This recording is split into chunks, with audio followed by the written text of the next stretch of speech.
Hey guys, the following is a clip from one of my interviews with Cole McCaslin. If you want to see the full interview, the link is available below. Grunge, how did that influence you? Well, at the time it was the early 90s, and when I was going into high school, I was 14, and it was 1994, so Nirvana was massive at the time. I think they just come out with Utero. I think In Utero might have been before Nevermind for me, because when Nevermind came out, I was 11. So I think I remember hearing, I had like a grade 8 dance. I might have heard like Smells Like Teen Spirit or something.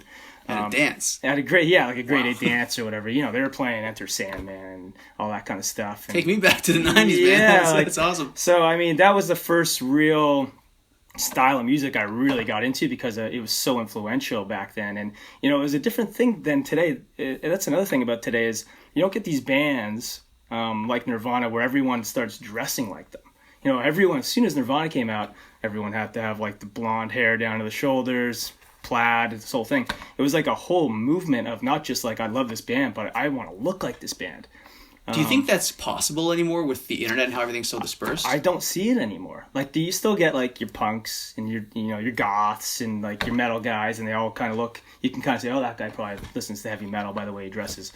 But you don't really get this thing of like a person looking like a band. Like everyone looked like Kurt Cobain at my school. There's a lot of people that had their hair long and wore red plaid and ripped jeans, and everyone's trying to look like Kurt Cobain, and I don't really see that anymore. What are your thoughts on Kurt Cobain specifically? I don't know. That's a tough one because of what happened, and he influenced my childhood more, and I don't necessarily really listen to Nirvana much anymore, so I don't really think about it. I just remember in the early 90s, he was big for me. And, the whole band was like, my first bass had to look like Krist Novoselic. So it was very, I was 14, so I was very impressionable.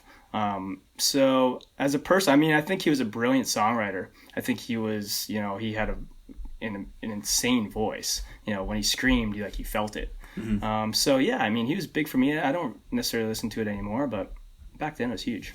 Do you think that there could ever be that one huge singular band again?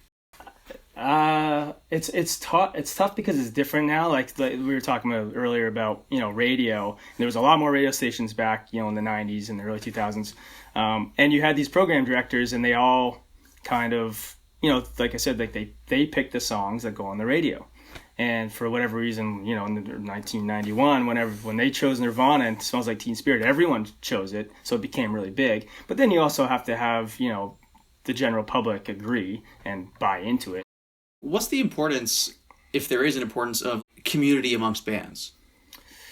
Yeah, I think it is important, because you get, especially for older bands, to help out young bands, because it is really hard for young bands to break nowadays. So you need if you're an established older band and you can go on these good tours and bring a good crowd, I think it's important to be able to bring these young bands and to give them ears to play in front of.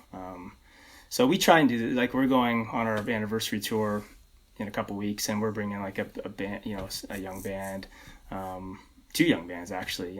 We were thinking about bringing just old bands like from our era, but we're like, let's give some young bands a chance, that's because people gave us chances. Like I remember being 19, being on the Mighty Mighty Boss Tones tour, and Social Distortion took us out for a little while. So we were in that position, so we like to give back to young bands as well.